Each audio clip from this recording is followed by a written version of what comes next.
Imagine a woman who lived her whole life for others. She didn't complain, didn't demand, she was just there.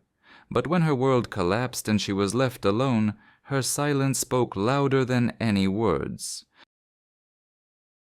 This story is about the right to be yourself, even if you're 67. Good day. Write in the comments what city or country you are from. Support the video with a like and a subscription. This story will change your perception of people.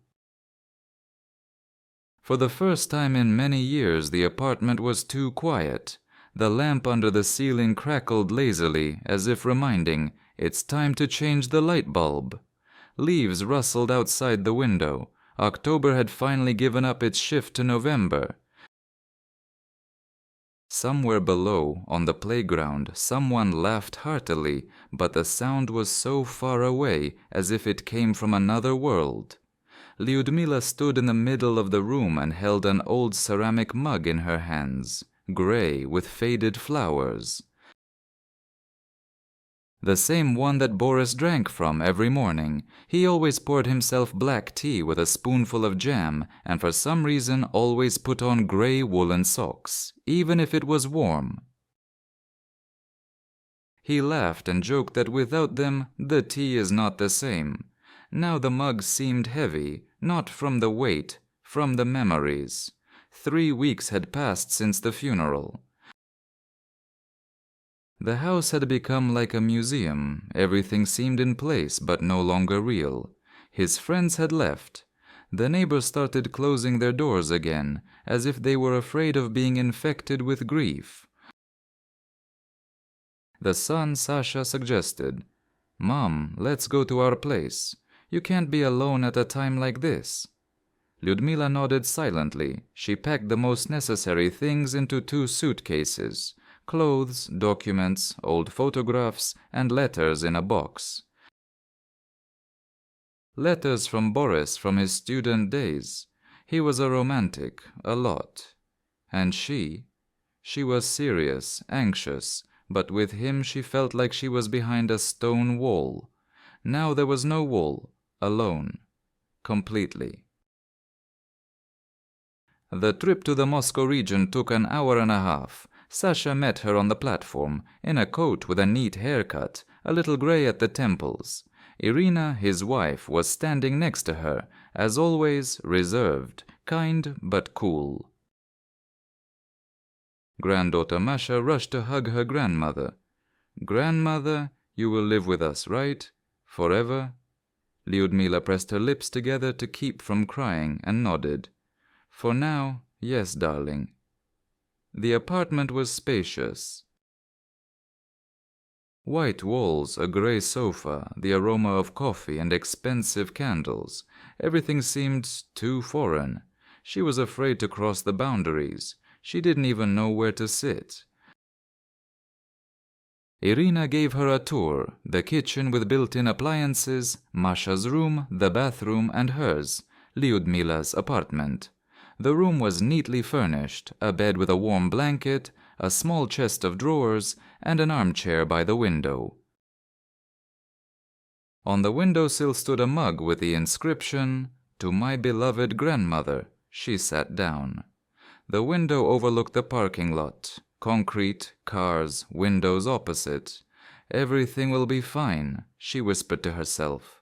But inside it was empty. On the 4th day after moving in, Lyudmila realized that the house had its own music, only not the kind that plays on the speakers, but something else, household music.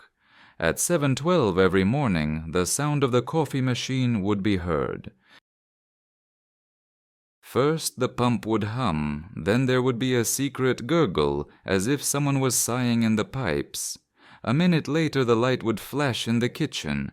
Irina would appear on tiptoe like a dancer. She would put the cup under the spout and, without waiting for the end of preparation, put her hair in a bun. Lyudmila watched this ritual from the kitchen, silently, almost guiltily. She got up before everyone else, trying not to slam the closet doors or rustle her clothes. She even put her toothbrush in the glass silently, as if apologizing for her presence.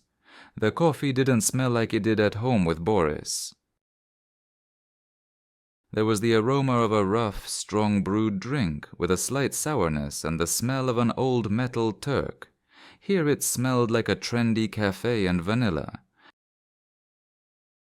Lyudmila would sit at the edge of the table and watch her grandson Masha, without taking off her headphones, lazily picking at her oatmeal, while Sasha would glance at his watch while scrolling through the news feed on his phone.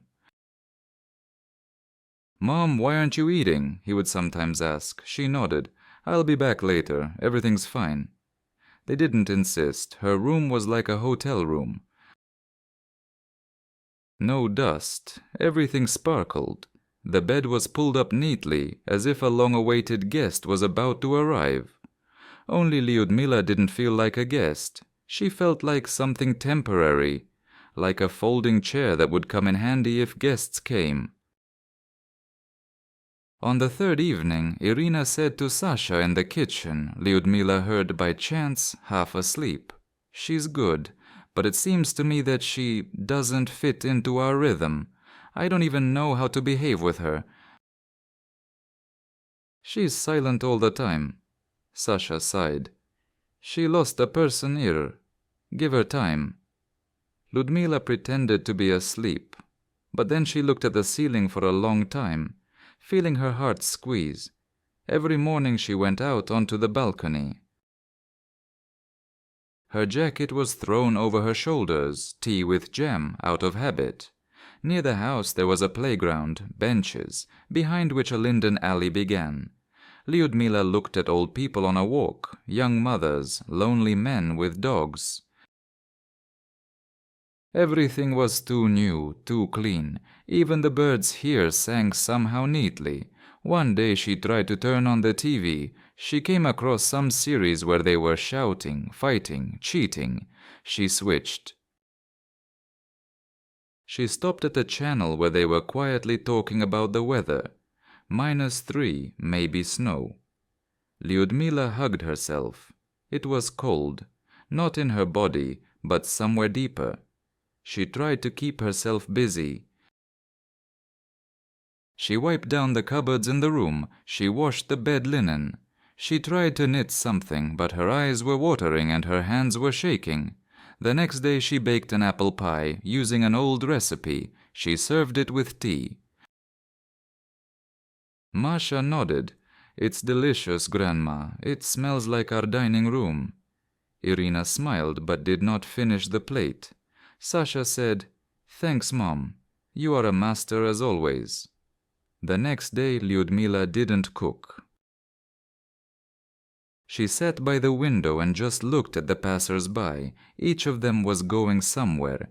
Each of them was needed by someone, and she sat, watched, and then she started writing on an old notebook she had brought with her.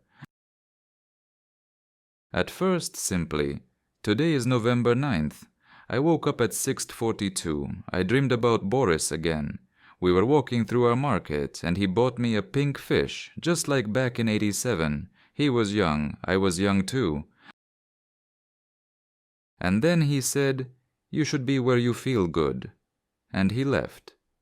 I wrote every day, without any particular purpose, just so that the words would remain, so that silence would stop being the only interlocutor." She woke up from the light. The morning was gloomy, but the gray clouds reflected the light of the street lamps into the double-glazed window, and the room was illuminated with a barely noticeable glow. At first she thought it was Boris again, but it was just a memory. A stupid, stubborn memory that came when no one called. Lyudmila felt the notebook under the pillow, sat down in the chair, wrapped herself in a knitted blanket. She began to write. "I was 21 when I first saw him, October, before the first frost. I was standing in line for bread in Tomsk, on a street that always smelled of dampness and coal. There was almost nothing going on then, just talk of buckwheat and new appointments at the university. He came up from behind, stood very close and said, "Do you believe that you can recognize a person at first sight?" I turned around and frowned. I thought he was joking, but no, he was looking straight at me. Then he said, "Forgive me. It just seemed to me that you were my destiny." She smiled. Not because it was romantic, because it was true. He really said that. Then she left, of course. But 2 days later he met her again, in the library where she went to study for exams. He knew where she went. He found out at the dean's office, and he brought her a pear, just a pear. You probably get tired of books. Eat fruits. They are like happiness, just sweet, without analysis. This is where it all started. They got married 6 months later, quietly, without fanfare. They lived in a dormitory, a small room, 1.5 meters between the bed and the sink, a curtain instead of a door. The first teapot was tin. It hummed like a steam locomotive. On the wallpaper were pink flowers that Lyudmila cut out of old calendars and glued to the wall. He called her "my coordinate system," and she just Borka. Then Sasha was born. The birth was difficult, almost a day.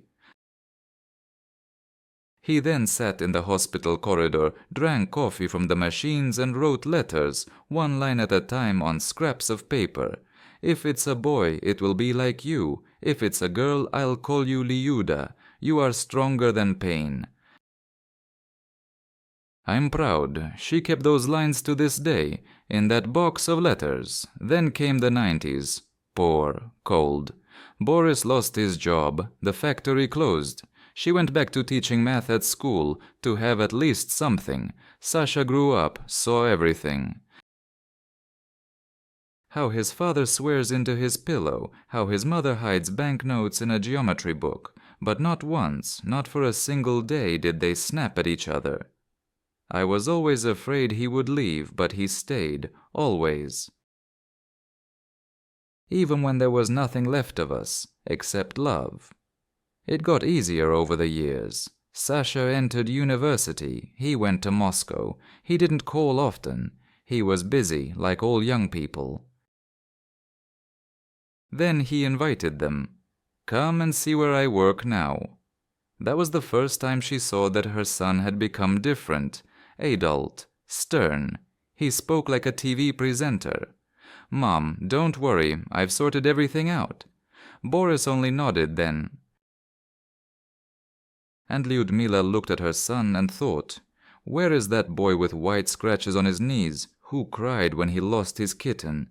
And then came the summer, which changed everything. Boris felt ill, suddenly, abruptly. First, fatigue. Then the diagnosis, oncology, too late, 4 months, and he was gone, in her arms, calmly, without hysterics. He just said, "You can handle it, and if you can't, just make tea."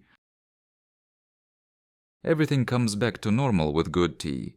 She made tea the next day, but it no longer smelled.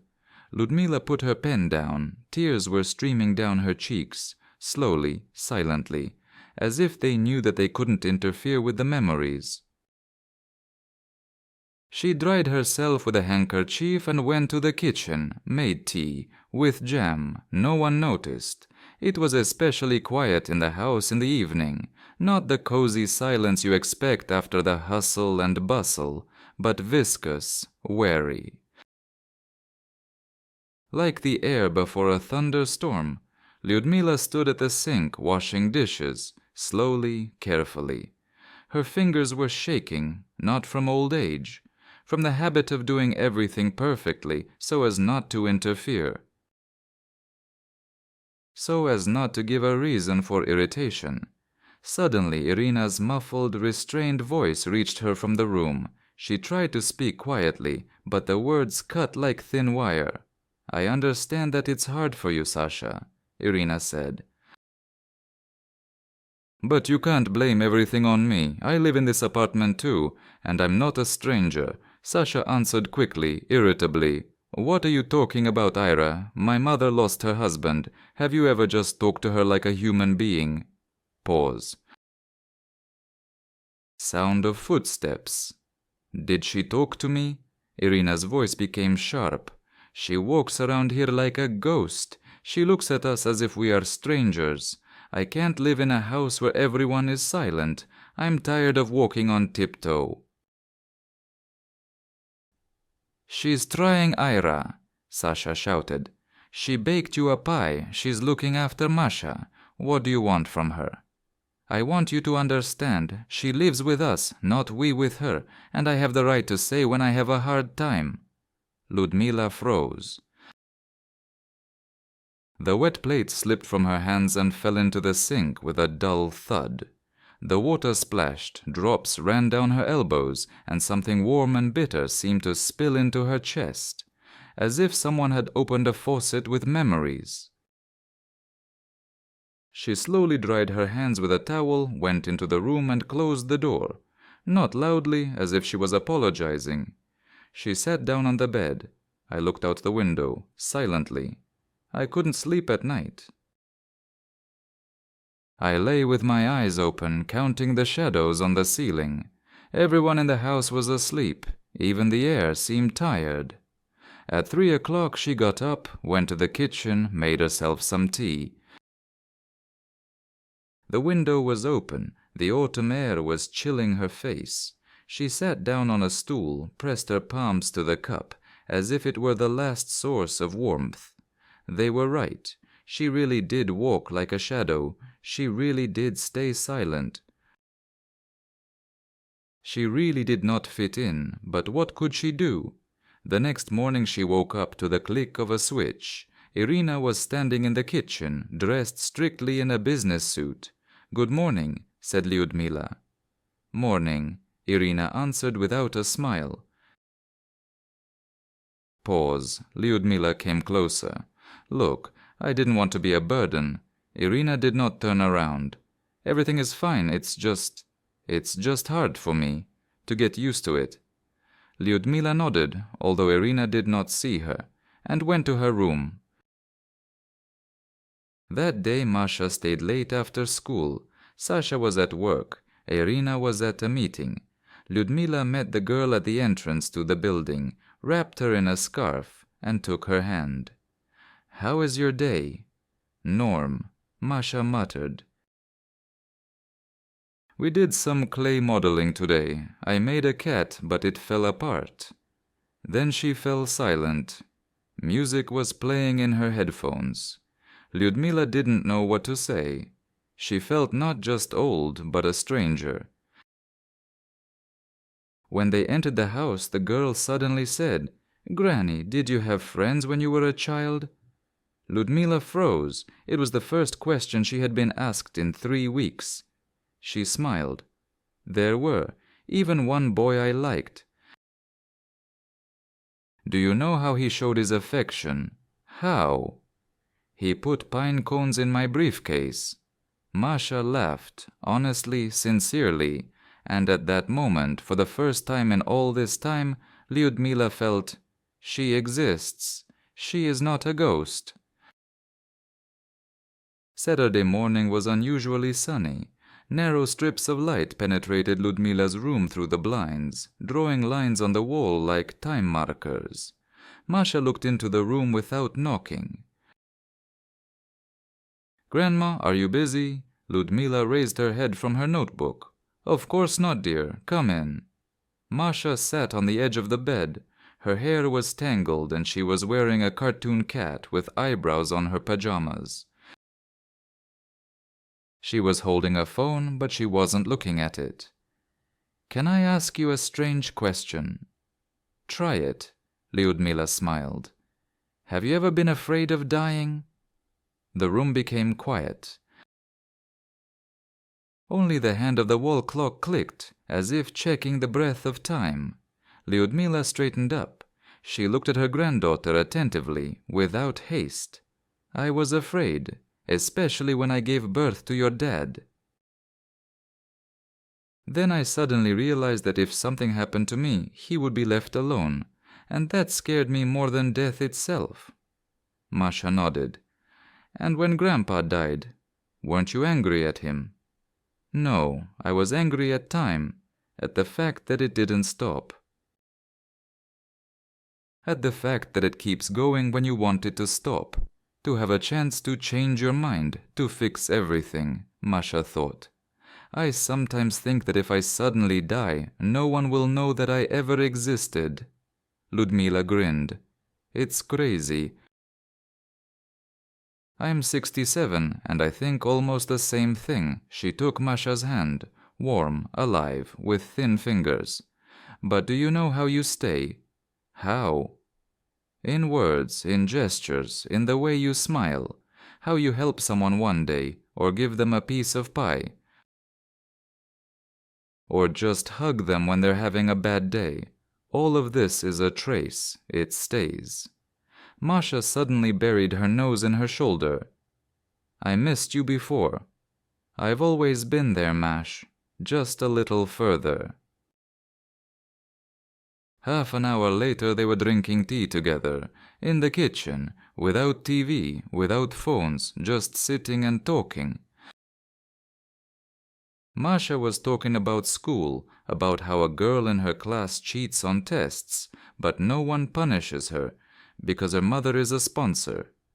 Lyudmila listened. She didn't teach, didn't comment.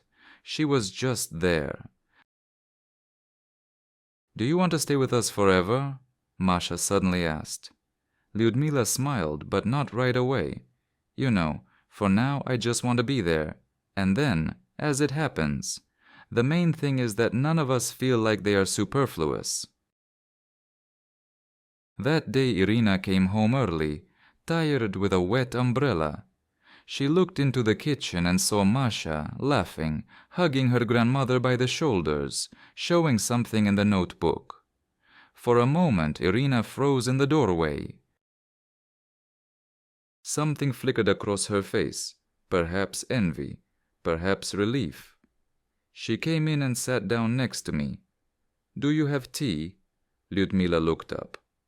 "Do you want some? There's some apricot jam left. Homemade." Irina nodded. "Yes." I wouldn't refuse. The three of them drank, for the first time, without tension, as if there was not emptiness between them, but a common table. Later Lyudmila wrote in her notebook, "Today, for the first time in all this time, I felt like I was breathing deeply, as if the sky had opened up. Even if it was for a moment, it was real. And that means there is still something ahead." The next day after their tea for three, a new atmosphere seemed to blow through the house. Masha herself looked into her grandmother's room several times, not on business, but simply to say, "Granny, I'm going, bye." Irina became more polite, not warmer, but softer, and that made a big difference. Lyudmila tried. She washed the floors in the hallway. Although no one asked, she neatly put the bags in the closet so as not to take up extra space. She washed her things separately and, of course, wrote everything down in her notebook. You can't be a burden, even if you're a mother, especially if you're a mother. One evening, when Sasha had not yet returned from work and Masha was sitting in her room with headphones on, Lyudmila heard Irina talking on the phone in the kitchen. The door was slightly open and the voice sounded clear. Lyudmila was not eavesdropping, she simply froze, as if from a sudden draft. "Well, what should I do, Lena?" Irina's voice sounded tired. "I know that she is unhappy, but it is really hard for me. I come home, and it is as if someone is watching me all the time, silent, breathing nearby. This is not a home, but a waiting room." Pause. "Yes, I understand that it is his mother. I try, really, but I am a stranger in my own kitchen. Everything has changed. Even Masha now goes to her, not to me. And then what? She will not leave. You know such women, strong, quiet, and irreplaceable, until the grave." Irina laughed nervously. That's what I'm thinking. Either I leave or she does. These words were not spoken to the face, but they struck more sharply than any direct conflict, like a needle suddenly entering an old scar. Lyudmila tiptoed away, closed her door. Sat down on the bed. Her hands were shaking, not from age, from impotence. She didn't write that night. She sat by the window, watched the sparse snow fall under the street lamp. Down below, a car set off its alarm. Someone had carelessly closed the door. A loud squeak broke the silence, and that was even good. Noise meant life, and silence meant an invisible crack. The gap between "it can still be fixed" and "it's too late." She mentally returned to the past, to that room in Tomsk where she and Boris argued over buying a TV. He wanted one, she wanted another. In the end, they bought a third. They laughed until they cried when it turned out to be defective. It showed everything in a purple tint, and they watched all the films as if the characters were in a parallel universe. If only I could switch everything to purple now. So that everything would seem a little less real and a little less painful. The next morning Lyudmila made Masha pancakes with honey and butter. The girl hugged her, and for a moment everything became easier, but not like that anymore. Irina greeted her reservedly, not cruelly, not coldly, but in the way you greet a person you would like not to meet at the same table. Lyudmila said that she would go to the park today, to get some air. Irina just nodded. The word carefully was not said. When she stepped outside, the snow was crunching under her feet. The grey sky hung low, as if pressing her to the ground. An elderly man with a cane was sitting on a bench at the entrance to the alley. He nodded to her automatically with the usual politeness of older people. She sat down a little further away. For the first time in a long time she wanted to cry. Really, without shame. Not because of Irina's words, but because of the realization she really is a stranger, not in the house, but in life. Late in the evening she finally sat down to write. Sometimes it hurts not because they don't love you, it hurts because they love you, but don't want to see you. To be indispensable means to be where you are expected. To be politely tolerant means to stand on the edge, afraid to take a step. That evening she spent a long time sorting through a box of letters. Old ones from the 80s, yellowish envelopes, faded ink, lines that contained more love than all the words in the world today. Boris wrote to her almost every day when they were apart. Even when they lived under the same roof, he sometimes left notes on the mirror, in his pockets, in the recipe book, in the bread box. They always had the same message: "You are my heir. Without you I am deaf in this silence." Now the silence was complete, real, and deafening. She took out a clean sheet of paper and put it in front of her. She looked at it for a long time. White, fresh, the opposite of herself. And then she began to write, slowly, in a handwriting that had become fragile. "Boris, I don't know why I decided to write to you. Maybe because you are the only one who really heard me, who wasn't afraid of my silence. Who read my pauses like lines. It's not like that here. Sasha is good. He tries, but he grew up in a world where emotions are weakness. He became a man, Boris, a real one. But somewhere along the way he lost what you put in him. Irina, I don't blame her, it's just hard for her. She didn't ask me, she didn't choose me in her life. And I'm like a suitcase from a strange train station. It seems necessary, but it's not the right place. Masha is a sunshine, sensitive, alive.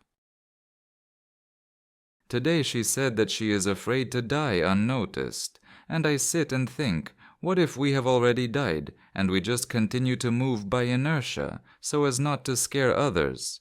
It's hard for me, not because I'm lonely, but because I'm afraid of becoming a shadow in someone's life. I've always been afraid of that. Remember how I used to say, "Don't let me be superfluous"? Boris. I'm so tired.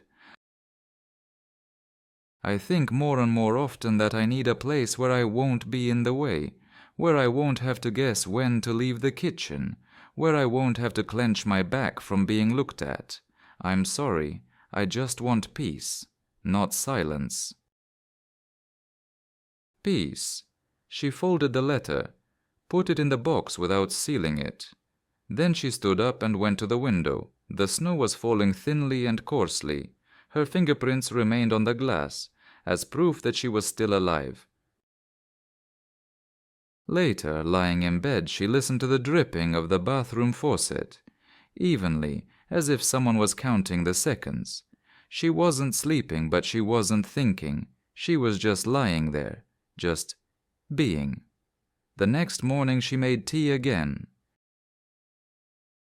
And this time, for the first time, she put 2 cups on the tray, one for myself, the second one is for him. I put it opposite, and she said out loud, "Good morning, Boris." The air was especially thick that day. The cold didn't penetrate through clothes, but through thoughts. Lyudmila walked to the park unhurriedly, with a stole on her shoulders and a knitted hat that she had knitted last year. Boris always laughed that she looked like a poppy seed bun in that hat. The alley was almost empty. Only crows were fighting for something invisible on the side, and a man with a dog was walking along the bushes. She chose a bench by the path, the one where she had last seen an old man with a cane. He hadn't come today, however there was already someone sitting at the other end of the bench. A woman. About 80 years old, thin, in a dark blue coat, with a scarf neatly tied under her chin. In her hands is a cloth bag, the kind they used to give out in community centers. Lyudmila sat down on the other side, silently. The woman turned her head and nodded politely. "The snow seems wet this year," she said after a minute. Lyudmila smiled. "Yes, like dough. Too heavy, doesn't stick together." Pause. "I'm Anna Sergeyevna," the woman said. "I'm just sitting here. My son asked me to go for a walk so that I wouldn't fall apart completely," with a smile without bitterness. "And I'm Lyudmila. I'm new here. I moved in with my son. So, how is it?" Anna Sergeyevna's gaze was sharp, almost medical. "Honestly?" Lyudmila paused.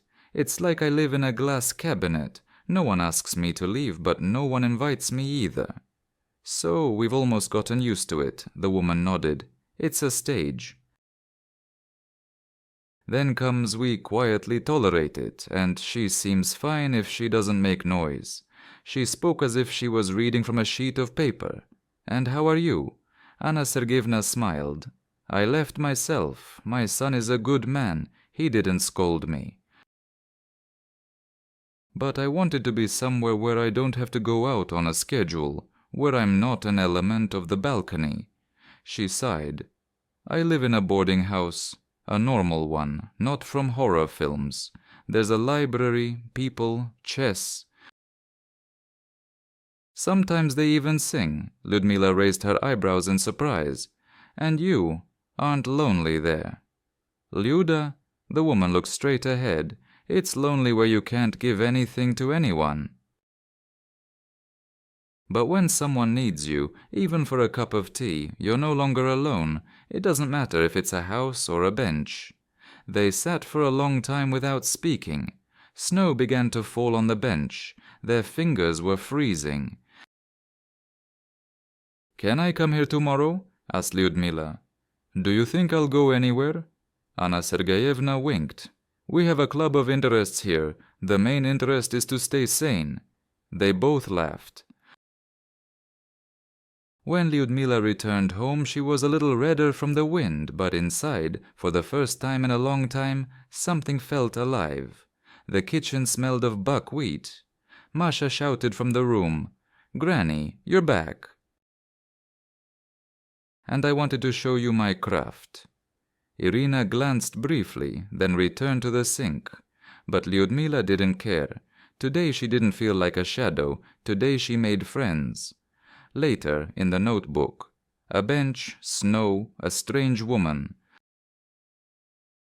But there was more understanding in her voice than in dozens of polite phrases over the past months. Or maybe we are looking for support not where there is pain, but where we can be ourselves. Masha was looking forward to Saturday. There was a children's fair at the shopping center where you could paint wooden toys, take pictures in cartoon, character costumes, and even get a free scoop of ice cream. Sasha left for the office in the morning. He was in a rush again. Irina was going to go with Masha, but half an hour before leaving, she said, looking at her phone, "I have an urgent Zoom. Lyuda, could you?" Lyudmila was confused. Of course. "If Masha doesn't mind." "I don't mind." Masha jumped up. "Grandma, let's go. Just quickly, otherwise they'll take everything."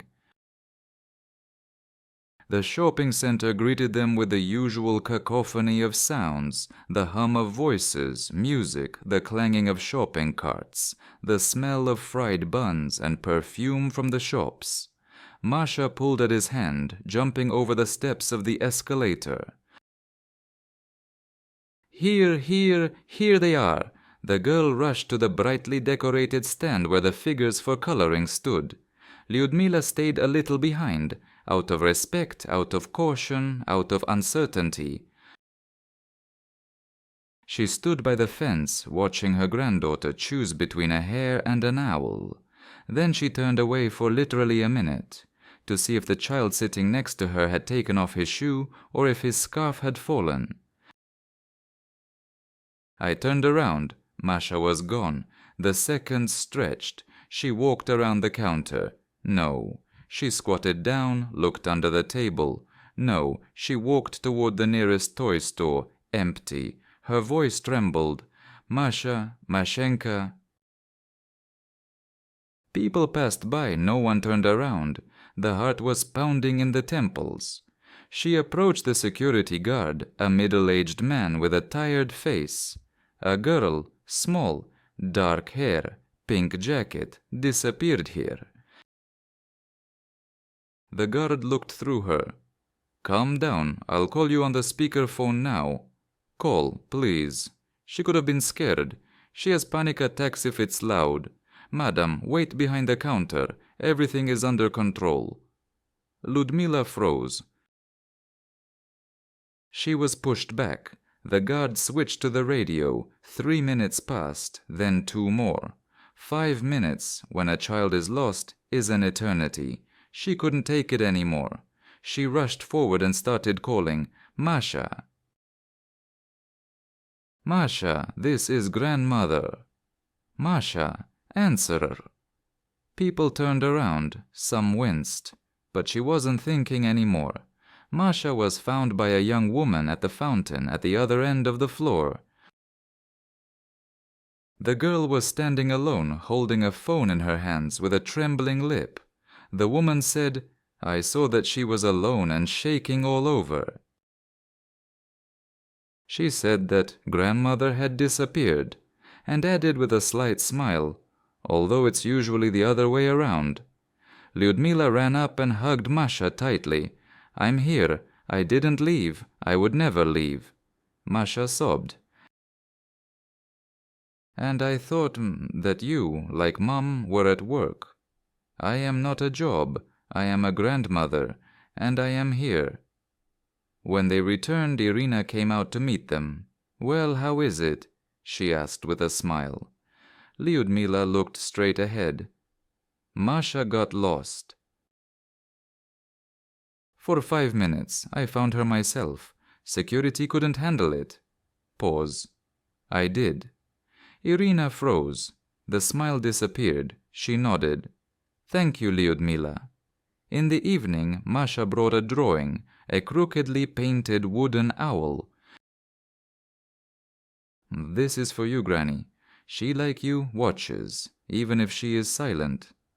Lyudmila began to cry, for the first time not from pain. She wrote in her notebook, "Old age is not impotence. It is simply a time when you can be strong in a different way. Today I am not confused. Today I am not lost. Today I was myself again." The next evening Sasha called Lyudmila into the kitchen. Masha was at her friend's. Irina was in the bedroom. There was no silence in the house, but expectation. "Mom, please sit down." He gestured to the chair. He sat down opposite. His face was tired, but not irritated. It was as if he had gathered strength to say everything correctly. Lyudmila sat down. Her hands were folded. Her back was straight. Like at a school meeting, only now, in front of her adult son. Sasha was silent for a moment, then began. "I want to apologize to you for probably keeping quiet all the time and hiding behind work. I thought that by giving you a roof I did everything I had to." He looked into her eyes. "But I didn't give you a house." Lyudmila did not expect these words. Her lips trembled slightly. She said nothing. "I heard your conversation with Masha," Sasha continued, "and I saw how she changed, how you warm her. We need you, Mom, but..." He sighed heavily. "We just don't know how to be together. We grew up at a different pace, in different languages. You speak teapots and pies, and we speak Google spreadsheets and urgent letters, and we're afraid that you won't understand us. And you are probably afraid of being a heavy burden." Lyudmila spoke for the first time. "I'm not afraid. I don't want to be her." Pause. "Sasha, I've lived my whole life for someone, first for my grandmother, then for you and Dad. I'm not complaining. It was love. But now I suddenly realized I forgot how to live for myself. And I can't wait to be taught. I need a place where I can be myself, maybe not always comfortable, but alive." Sasha listened with his head bowed. She continued, "I don't blame you. You have your own life, and it should be yours. But I want mine too, at least a little, at least for the rest of my years, so as not to be a piece of furniture, but to be a person who can walk out the door and not offend anyone." Sasha stood up, came over, hugged her tightly for a long time. "I don't know how to do this," he whispered, "but I want you to remain in my life not as a shadow, but as a light." She pressed herself against his shoulder for the first time in a long time, and she didn't feel guilty. Later that evening, when Irina was taking out the trash, Lyudmila caught up with her in the hallway. "Irina, can I say a few words?" The daughter-in-law froze and tensed up a little. "Certainly. I know it's not easy for you. I know you had words you didn't want me to hear. But I did." Pause. Irina turned pale. "I'm not offended, but I ask, if it ever becomes unbearable, tell me. Don't be silent. I'm not an enemy. I'm just a woman who once raised your husband. I'm not asking for love, only respect and permission to be there while I still can." Irina was silent, then she nodded. "Thank you, Lyudmila." And for the first time I said it not politely, but humanely. Later in the notebook, "It's not my fault I'm getting old. I don't have to disappear just because I'm slower. Today I said out loud for the first time, I have the right to be, without demanding, without imposing. Just being." A week later Lyudmila packed her things. Not everything, only those that were truly hers. Books, notebooks, photographs, knitted items, several mugs, and a wooden owl from Masha. Everything fit into one suitcase and a shoulder bag. Sasha didn't let go of her gaze for a long time. "Mom, are you sure?" She nodded. "I'm not leaving you. I'm going home." The house was a 40-minute drive away, a boarding house for the elderly, without the dull grayness and smell of chlorine. A white 3-story building surrounded by birches, a small library, an assembly hall, a common dining room with a real cook, a greenhouse with geraniums and dill. Anna Sergeyevna met her on the porch. "You're late, Comrade Lyudmila." "We're fighting for the chessboards here." They laughed. Lyudmila understood. This place is not about old age, it is about silence in which you can talk. The room was modest but cozy, a light bed, a nightstand, an armchair by the window. From the window, maples and a path along which blue dots in dressing gowns were walking. She put a mug with an owl on the windowsill. "Here," she said out loud, "you'll watch here." The first week she just came to her senses. Slept in the mornings, read, talked to other women like her, listened, wrote, not in a notebook but in herself, wrote her new self, line by line. One day when I was walking along the path with Anna Sergeyevna, she stopped. "You've got color back in your face. See, it's not gray anymore, it's almost pink." "It's porridge makeup," Lyudmila chuckled. But she knew this is not porridge. This is an internal return. The family came once a week, sometimes together, sometimes just Masha. Sasha brought the groceries, Irina helped with the clothes, but only her granddaughter was really with her. One day at the beginning of spring, Masha handed her an envelope. "I wrote an essay at school about a person who changed my understanding of adulthood." Lyudmila opened the sheet. "My grandma teaches me that being an adult doesn't mean being strong all the time. Sometimes it means being honest when you're hurting. My grandma doesn't live with us, but she's in my life every day. She taught me that home isn't about the walls, it's about those who wait for you unconditionally. Even if she lives on the moon, she will still be my grandmother." Lyudmila wiped her eyes with a handkerchief. And then she said, "I'm not going anywhere, Mashenka. Even from the moon, I'll send letters." In the spring, lilacs were planted in the boarding house. Lyudmila herself insisted, "I will look after them." My hands still remember how to hold life, and she really did court. In the morning, tea, then work in the garden, then books, then conversations. Then chess with Anna Sergeyevna, who was cunning every time and said, "I'm just testing your vigilance, don't be offended, Lyudka." In the notebook, the last entry, "I don't know how much time I have left. But I know that each new day is not a countdown, but a step forward. I am not a grandmother in the kitchen, not a shadow in the corner. I am a woman with a story, with a home that I chose myself. And with love that lives inside me, even if there is an empty mug next to me." It was May. The lilacs outside the window were in full bloom, thick, fragrant, slightly untidy, like a schoolgirl's hair after rain.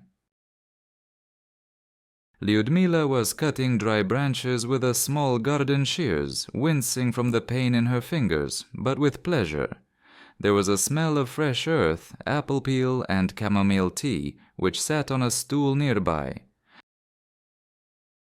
There was an envelope on a table in the shade, letter, from Masha, real, with a stamp and a hand-addressed letter. She put down the pruning shears, sat down on a wooden bench and unfolded the leaf. "Grandma Luda, I miss you. I look at your owl every night. It now sits on my shelf next to the book about space. I told about you in class. how you listen and how you saved me at the mall. The teacher said you should get a medal. Can I come to you for the holidays? I want to be with you in silence, not boring, but the kind that smells of pies. I love you, your Masha. Lyudmila closed her eyes. She inhaled the scent of lilac. A slight smile appeared on her lips. She remembered everything, her first apartment. Boris with his grey socks, the first tea with Masha, the conversation she overheard in the kitchen, Anna Sergeyevna on the bench, and how she said to Sasha, "I'm not leaving you, I'm going home." This was freedom. She stood up, adjusted the scarf on her head, and went to the porch. There on the windowsill were 2 mugs, in one, tea. In the second, dried lilac flowers, carefully collected in a paper envelope. For Masha, sparrows were chirping in the garden. One of them sat down nearby, right on the back of the bench, and without being frightened, pecked at the remains of the crumbs. Lyudmila didn't move. She only said, "You're not a stranger either. I just dropped in for a minute." Lyudmila's story is not about old age, but about the right to a voice. Not about silence, but about filling it. Not about leaving, but about getting up and choosing yourself. This is the story of hundreds of thousands of women sitting by the window with a notebook in their hands. But if you've read this far, you've already heard them. Don't forget to subscribe to the channel and support with a like. Until next time.